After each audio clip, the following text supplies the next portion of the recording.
আঘাত করেছিল নারী শিক্ষার্থীদের নরম শরীরে। তাই ওরা বাহ্যিক দৃষ্টিতে মানুষের মতো হলেও ওরা প্রকৃত অর্থে কোনো মানুষ নয়।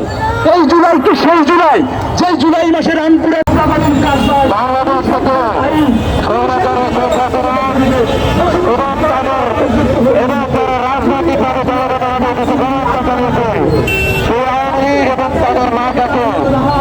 বাংলাদেশের নির্বাচন ব্যবস্থায় নির্বাচন ব্যবস্থায় সেদের রক্তের উপর পাড়ি যে গণতান্ত্রিক আন্দোলন প্রতিষ্ঠিত হয়েছে সেই গণতান্ত্রিক যাত্রা নির্বাচনে এই নৌকা প্রতীক চালানো থাকতে পারবে না। আমরা বিশ্বাস করি নৌকা প্রতীক চালাতে রাখা এই যে ষড়যন্ত্র এটা রিফাইন্ড আন্দোলিক যে তথ্য ও কথা না করে চলিয়ে দেওয়া হচ্ছে সেটাকে সেই সন্দেহ সেই যে সন্দেহ সেই যে নির্ণয় সেটাকে সত্যের দিকে ঠেলে দিচ্ছে। আমরা বলবো এসব প্রার্থী ইন্ডিয়ান গভর্নমেন্টের ম্যান্ডেট জুলাই এই উপরে ম্যান্ডেট জুলাই না আছে এটাকে আপনাদের ইলেকশন কমিশনের কাছে আপনাদেরকে প্রশ্ন করার মধ্যে খুঁজে পাওয়া যেতে না।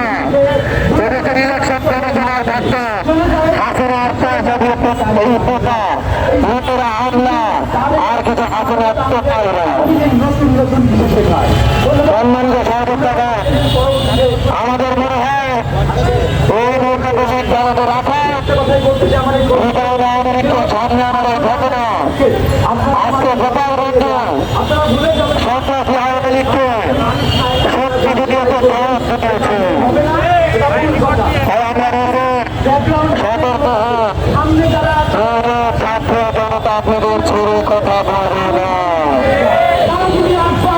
স্বরাষ্ট্র উপদেষ্টা ফেসবুকের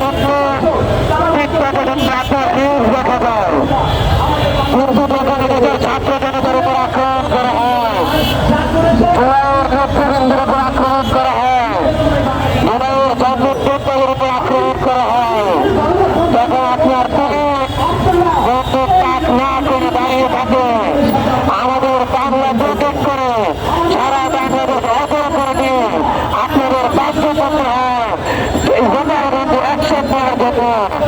আমি বলি সারা বাংলাদেশ থেকে স্বরাষ্ট্রকে পরিচালনা করতে হবে।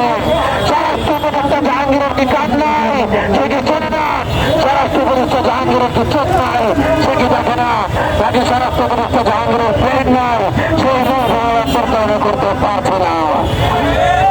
তার বন্ধু আমাদের এখানে আহ্বানে দাঁড়িয়ে আছে তারা যেহেতু অন্তরানি হয়েছে তারা এই জানার ভিতরে বসে কিছুক্ষণ আগে বক্তব্য দিচ্ছিল স্বরাষ্ট্র উপদেষ্টার নাকি তার নাকি ন্যূনতম সাহস নেই সৈন্যতার আওয়ামী লীগকে প্রতিরোধ করার জন্য। এই কথাটা অন্তর তারা অন্তরানি করেছে, তারা জীবন দেওয়ার জন্য কাজে গিয়েছে, তারা ভেবে ঘুরে নিয়েছে, হাত খুঁয়েছে, পা খুঁয়েছে। তাদের মুখ থেকে যখন এই গভর্নমেন্টের স্বরাষ্ট্র উপদেষ্টা জাহাঙ্গীরের লেজিটিমেসি চলে যায় তখন তার গতিতে থাকার প্রয়োজনীয় কতটুকু এই প্রশ্নের উত্তর তাকে দিতে হবে। ছাত্র আন্দোলন গোপালগঞ্জের ঘটনা এবং সেই সাথে প্রত্যাহার পরবর্তী সময় পুলিশের আচরণের বিপক্ষে 3 দফা কর্মসূচি ঘোষণা করছে। পরবর্তী ছাত্র আন্দোলন 3 দফা কর্মসূচি ঘোষণা করছে। প্রথম দফা অবিলম্বে জুলাই ঘোষণাপত্র জারি করতে হবে। প্রথম দফা অবিলম্বে জুলাই ঘোষণাপত্র জারি করতে হবে। 2 নম্বর দফা সৌদাগর হাসিনার গোটাটি পুরো এখনো ছাত্র জনতার দিকে বন্দুক তাক করে। আমরা বলতে চাই দৌড়তে টাকা আমরা স্পষ্ট করে বলছি গোটা পুলিশি ব্যবস্থাকে পুরো বাজাতে হবে, সংস্কার করতে হবে। সেই সাথে 3 নম্বর দফা আমরা বলতে চাই সারা দেশে আমাদের ছাত্রছাত্রীদের ভোটে কেন্দ্রের জন্য গোপালগঞ্জ সারা দেশে 24 ঘন্টার মধ্যে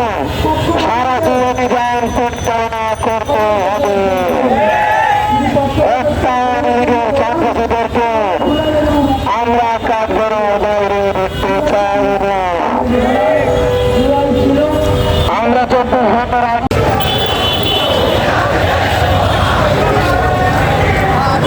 ইসলামী ছাত্র শিবিরের মিছিল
বিক্ষোভ মিছিল শাহবাগ থেকে